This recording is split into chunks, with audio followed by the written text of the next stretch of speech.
नमस्कार दोस्तों, आप सभी का अपने YouTube चैनल आशा स्टडी पॉइंट पर स्वागत करता हूं। जैसा कि दोस्तों आधुनिक भारत की सीरीज में हम चर्चा कर रहे हैं राष्ट्रीय आंदोलन के बारे में।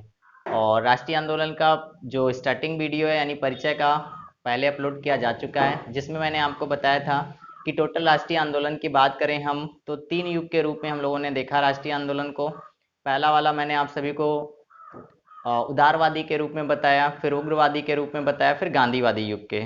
उन्हीं से संबंधित हमारे राजनेताओं के द्वारा या ब्रिटिश के द्वारा किए गए कुछ कार्यों को, उन्हीं के बारे में अब चर्चा करने वाले हम सभी। तो आज का जो हमारा सबसे महत्वपूर्ण पॉइंट होगा वो होगा भारतीय राष्ट्रीय कांग्रेस की स्थापना। मुझे लगता है कि यहाँ से आपके वनडे एग्जाम में बहुत सारे महत्वपूर्ण प्रश्न बनते हैं और उन सारे ही महत्वपूर्ण प्रश्नों को आज हम चर्चा करते हैं। तो पहले हम परिचय करेंगे कि आखिर में भारतीय राष्ट्रीय कांग्रेस की स्थापना किस तरीके से हुई, या ये संस्था स्थापित किसने किया, फिर उससे होने वाले सम्मेलन क्या हुए और इसका प्रभाव हमारे स्वतंत्रता पर क्या पड़ा, या हमारे स्वतंत्रता आंदोलन में इस पर्टिकुलर राष्ट्रीय कांग्रेस पार्टी का क्या महत्वपूर्ण भूमिका रही। तो दोस्तों अगर हम बात करें राष्ट्रीय आंदोलन के बारे में तो कहीं ना कहीं आप सभी ने देखा पिछली वीडियो में जिस प्रकार से ब्रिटिश ने यहाँ पे व्यापारिक दृष्टि से आगमन किया, इसके बाद उसने प्रशासनिक दृष्टि पर भी अपनी क्षमताएं बढ़ाई और धीरे धीरे भारत पर अधिकार करना शुरू किया। तो इसी अधिकार की वजह से बहुत सारे हमारे क्रांतिकारी थे जो छोटे छोटे गुट के रूप में इनका विरोध करने लगे थे, या बहुत सारी ऐसी समस्याएं आने लगी थी। उसी को समस्याओं को समाधान करने के लिए या समस्याओं को एक बिंदु संस्था के माध्यम से समझने का प्रयास करने के लिए, या उसके क्या उसका निर्णय निकल सकता है, उसमें क्या परिवर्तन हो सकता है, इन सब चीज़ों को लेकर हमारे पास एक संस्था की स्थापना की गई, वो भारतीय राष्ट्रीय कांग्रेस के नाम से जानी गई। तो हम शुरुआत करें अगर इसके बारे में तो पहले कुछ परिचय के बारे में चर्चा करते हैं। अगर दोस्तों हम बात करें तो आप सभी ने एओ हुम के बारे में सुन रखा होगा, जिनका पूरा नाम था एलन ऑक्टेवियन हुम। तो पेपर में हमारे पास आता है एओ हुम शॉर्ट फॉर्म से, इसलिए मैंने एओ हुम को ही डिनोट किया है। अब एओ हुम के बारे में परिचय करते हैं। इन्होंने क्या किया था, इन्हीं जो छोटे छोटे हमारे क्रांतिकारियों के द्वारा या गुटों के द्वारा जो विवाद हो रहे थे ब्रिटिश के खिलाफ, उन सभी को सॉल्व करने के लिए यानी ब्रिटिश की तरफ से इन्होंने एक पहल किया था। क्योंकि एओ हुम हमारे एक ब्रिटिश व्यक्ति ही थे जो भारत में आईसीएस परीक्षा यानी इंडियन सिविल सर्विस से रिटायर होने के बाद इन्होंने एक संस्था की स्थापना की थी जो भारतीय राष्ट्रीय संघ के नाम से 1884 में स्थापित किया था। यानी 1884 में इन्होंने क्या किया था, भारतीय राष्ट्रीय संघ के नाम से स्थापना की थी। लेकिन बाद में क्या हुआ, जब पहला अधिवेशन किया जाता है तो उसी के दौरान इस पार्टी में दादा भाई नौरोजी के सुझाव पर इस पार्टी का नाम बदलकर क्या कर दिया जाता है, भारतीय राष्ट्रीय कांग्रेस। तो इसकी भूमिका के बारे में समझते हैं और फिर देखते हैं इनसे बनने वाले क्या क्या क्वेश्चन हमारे महत्वपूर्ण निकलते हैं। तो पहला पॉइंट तो अगर बात करें तो वेरी वेरी इंपॉर्टेंट जो है क्वेश्चन यही पूछा जाता है, भारतीय राष्ट्रीय कांग्रेस की स्थापना कब की गई थी, तो 1885 में की गई थी। और परिचय के बारे में बात करें तो एक अवकाश प्राप्त अंग्रेज अधिकारी एओ हुम द्वारा इसकी स्थापना की गई थी। उस समय भारत का वायसराय लॉर्ड डफरिन थे। तो ये चीजें आपको थोड़ा ध्यान देना होगा। पहला पॉइंट तो हमारा यही बनेगा, भारतीय राष्ट्रीय कांग्रेस की स्थापना कब की गई थी। तो अगर डेट दे देता है तो 28 दिसंबर 1885 को इसकी स्थापना की गई थी, 1885 को। और दूसरा पॉइंट पूछता है कि भारतीय राष्ट्रीय कांग्रेस की स्थापना किसने की थी, तो एओ हुम ने की थी। उस समय पूछता है कि जिस समय भारतीय राष्ट्रीय कांग्रेस की स्थापना की गई थी उस समय भारत का वायसराय कौन था, तो वहां पे हो जाएगा आपका आंसर लॉर्ड कर्जन थे। नेक्स्ट दोस्तों बात करें हम अधिवेशन के बारे में, तो इसका प्रथम अधिवेशन जो हुआ था 1885 1885 पुणे में आयोजित किया जाना था। पुणे में आयोजित किया जाना था, किंतु प्लेग यानी हैजा फैल जाने के कारण पुणे में आयोजित ना होकर बंबई स्थित गोकुलदास तेजपाल संस्कृत पाठशाला के प्रांगण में किया गया। तो ये चीज़ें थोड़ी महत्वपूर्ण बन के आती हैं परिचय के रूप में। अगर हम बात करें तो अभी हम अधिवेशन के बारे में भी चर्चा करेंगे, जो मैंने चार्ट अधिवेशन का बना रखा है। तो टोटल इससे भी रिलेटेड बहुत सारे अधिवेशन कांग्रेस के हुए, बट जो महत्वपूर्ण अधिवेशन हैं उनसे संबंधित प्रश्न बनते हैं तो उनके बारे में चर्चा करेंगे। तो यहाँ पे आपको अगर क्वेश्चन पूछा जाए कि भारतीय राष्ट्रीय कांग्रेस का प्रथम अधिवेशन कब हुआ था, तो भारतीय राष्ट्रीय कांग्रेस का प्रथम अधिवेशन 1985 में हुआ था। कहाँ पे हुआ था? तो वो हो जाएगा आपका बम्बई स्थित गोकुल दास तेजपाल संस्कृत पाठशाला या विद्यालय में किया गया था। नेक्स्ट दोस्तों, सबसे महत्वपूर्ण बिंदु यहाँ पे एक और बन के निकलता है, पूछा जाता है इसकी अध्यक्षता किसने की थी? तो WC बनर्जी ने की थी या वोमेश चंद बनर्जी, जो भी वहां पे विकल्प दे। ज्यादातर मैंने शॉर्ट टर्म्स इसलिए यूज किए हैं क्योंकि ऑब्जेक्टिव जो आपके पेपर में देखने को मिलता है वहां पे WC बनर्जी ही लिखा जाता है। अगर इनकेस मान लीजिए नहीं देता तो वोमेश चंद बनर्जी दिया होगा। नेक्स्ट बारे में बात करें, इस अधिवेशन में कुल 72 सदस्यों ने हिस्सा लिया था, 72 लोगों ने ही प्रतिनिधित्व किया था। शुरुआती था और इतना बड़ी संस्था नहीं थी, तो स्टार्टिंग में काफी लोग नहीं जुड़े थे, लेकिन धीरे धीरे इस संस्था की ख्याति इतनी बढ़ जाती है, जैसे जैसे सम्मेलन होते हैं, अलग अलग जगह पे होते हैं और अलग अलग लोग जुड़ते हैं, तो ये जो संस्था एक कह सकते हैं ओवरऑल कि एओ हुम के द्वारा जो बनाई गई संस्था थी वो ब्रिटिश के पक्ष में थी। लेकिन आने वाले समय में ये जो पार्टी उभर के आती है, भारतीय राष्ट्रीय कांग्रेस की जो स्थापना की जाती है, कहीं ना कहीं हम बात करें तो भारतीय स्वतंत्रता के लिए बहुत महत्वपूर्ण भूमिका निभाती है।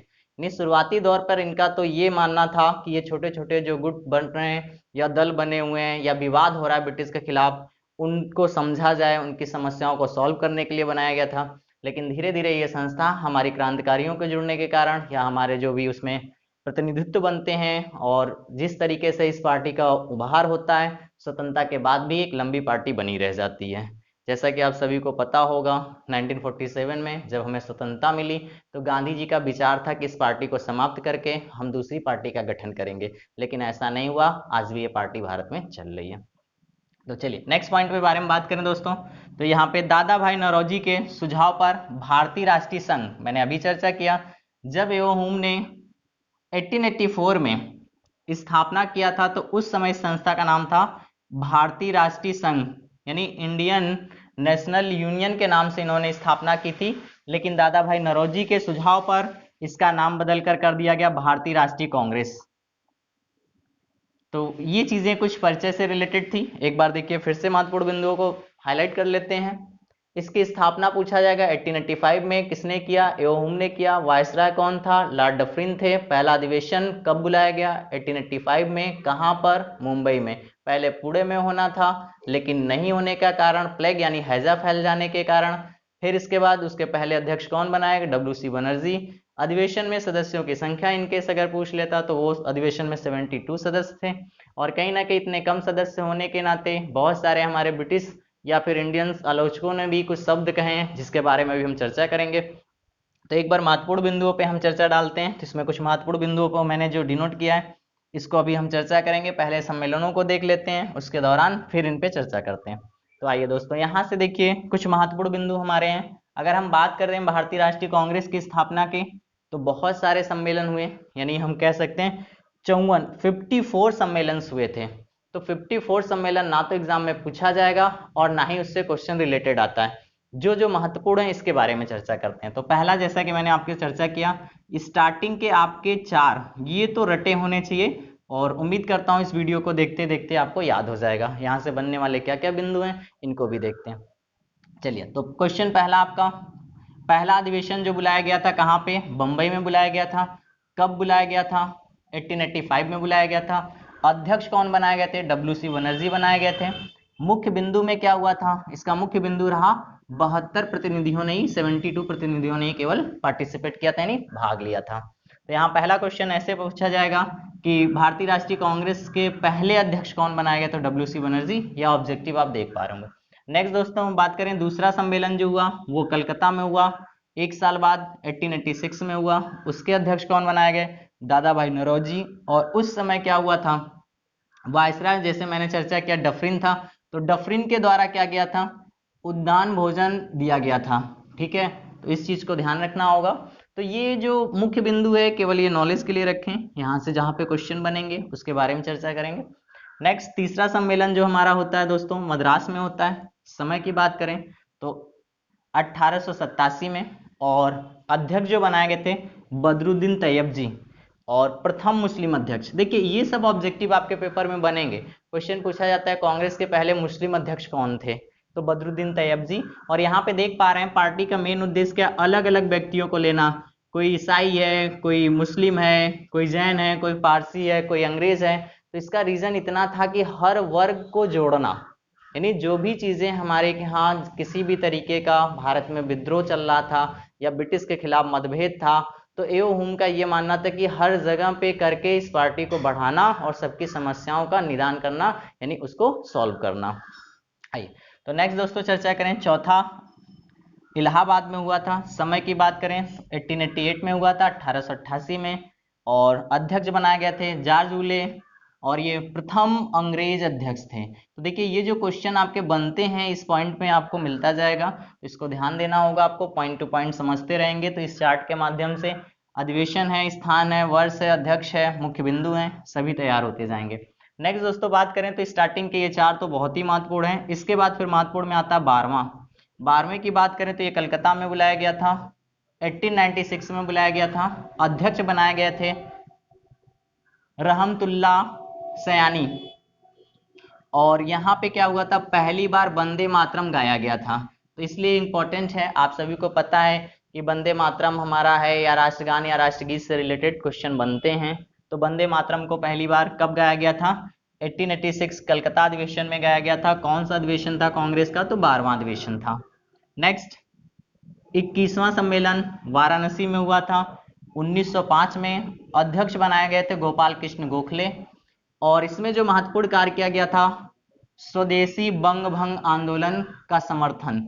मैंने आप सभी को बताया था 1905 में लॉर्ड कर्जन के द्वारा बंगाल का विभाजन किया गया था, जिसे बंग भंग के नाम से भी जाना जाता है। और नेक्स्ट पॉइंट भी हमारा बंगाल विभाजन से रिलेटेड होगा, क्योंकि अब हम राष्ट्रीय आंदोलन के बारे में चर्चा कर रहे हैं। तो मैंने आप सभी को बताया राष्ट्रीय आंदोलन के दौरान एक बहुत ही महत्वपूर्ण बिंदु चल रहा है, जिसमें 1885 से लेकर 1947 तक हम चर्चा करेंगे, तो उसी में आपका बंगाल विभाजन भी हमारा अगला टॉपिक होगा। तो यहाँ ध्यान देना होगा दोस्तों, 21वां कांग्रेस के अधिवेशन में कहाँ पे बुलाया गया, वाराणसी में। कब, 1905 में, जिसके अध्यक्ष गोपाल कृष्ण गोखले बनाए गए थे। कार्य क्या किया गया था, स्वदेशी यानी बंग भंग आंदोलन का समर्थन किया गया था। नेक्स्ट 22वां के बारे में बात करें तो कलकत्ता में बुलाया गया था, 1906 में बुलाया गया था। फिर से अध्यक्ष दादा भाई नौरोजी बनाए गए थे, और पहली बार इन्होंने स्वराज शब्द का मांग की थी। तो क्वेश्चन यहां से भी बनता है दोस्तों, स्वराज शब्द की उत्पत्ति या स्वराज शब्द किसने दिया था, तो दादा भाई नौरोजी ने।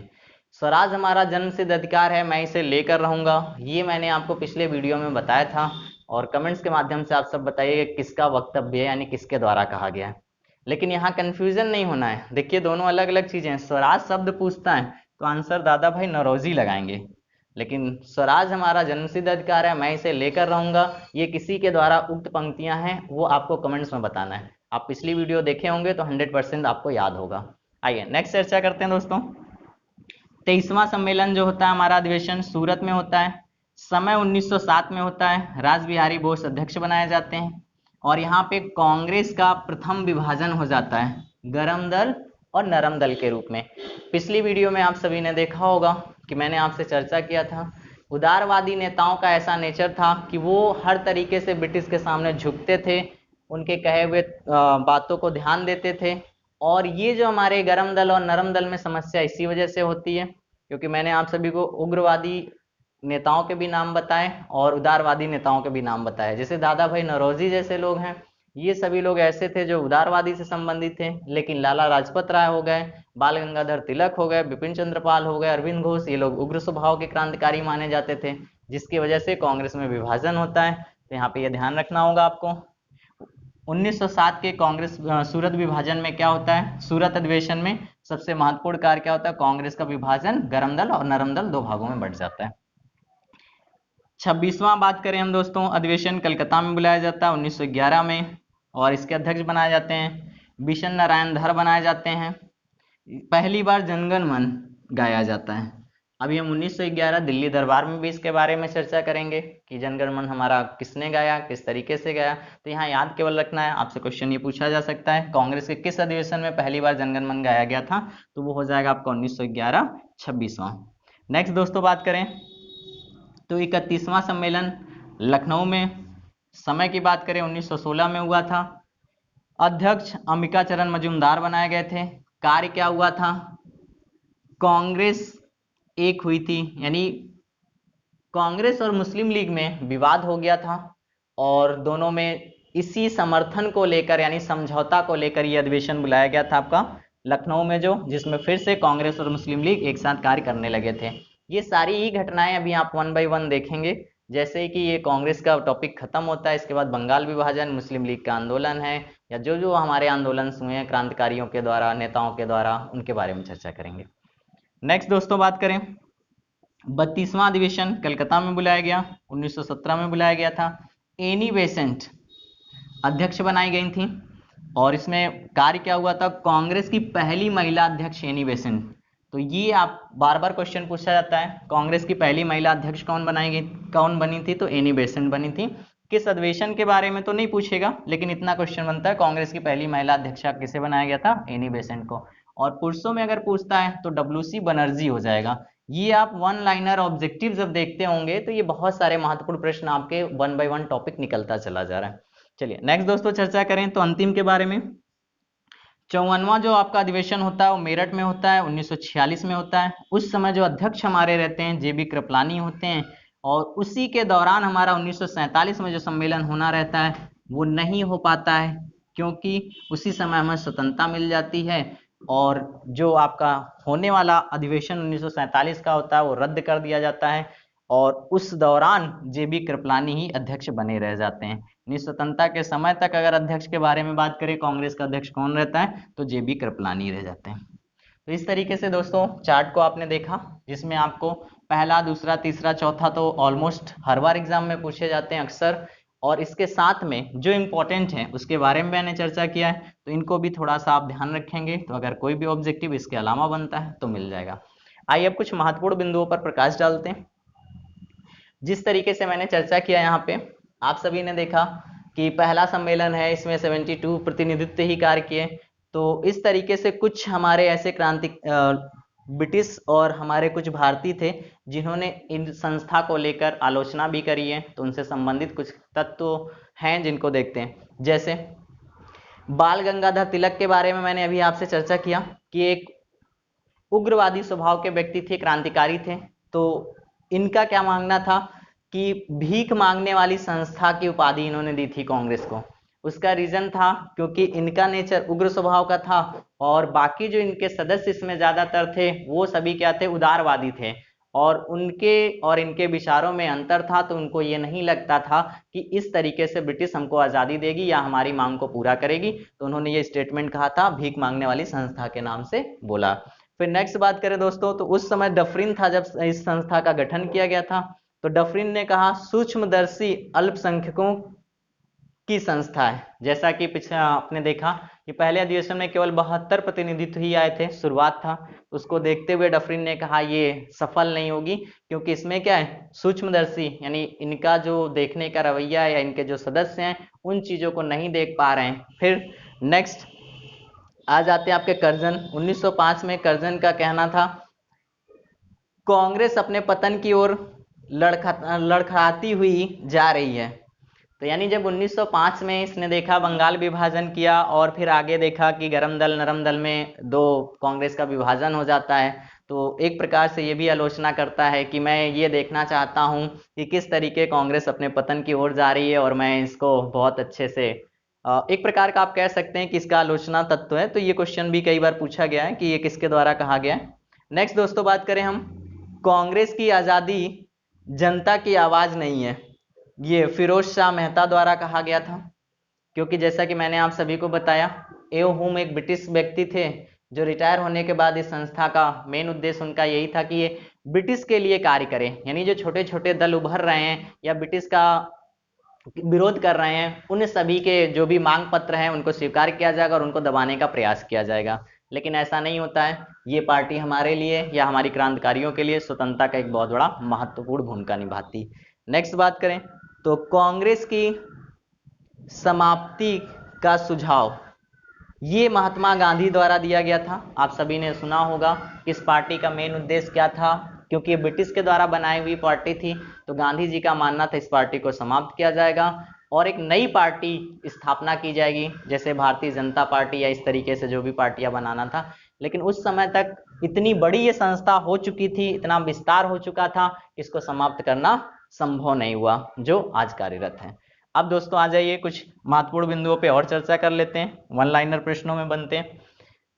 1889 में बाल गंगाधर तिलक ने मराठा और केसरी समाचार पत्र प्रकाशित किया था। कई बार क्वेश्चन पूछा जाता है मराठा और केसरी समाचार पत्र किसके द्वारा प्रकाशित किया गया था, तो बाल गंगाधर तिलक द्वारा। कब? 1889 में। नेक्स्ट क्वेश्चन के बारे में बात करें, 1893 1893 में तिलक ने बंबई में शिवाजी महोत्सव और 85 में गणेश महोत्सव की शुरुआत करी।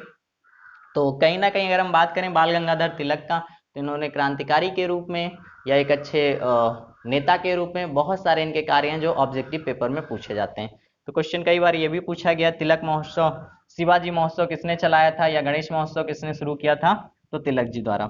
1896 में कलकत्ता अधिवेशन में राष्ट्रीय गीत अरविंद घोष ने गाया था।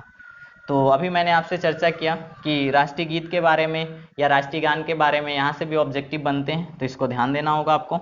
नेक्स्ट 1904 में लॉर्ड कर्जन ने भारतीय विश्वविद्यालय अधिनियम पारित किया या स्थापित किया। तो इस तरीके से इनको भी थोड़ा ध्यान दें। बाकी ये इसका बेसिक है परिचय, इसके बाद अधिवेशंस हैं और इनसे बनने वाले महत्वपूर्ण।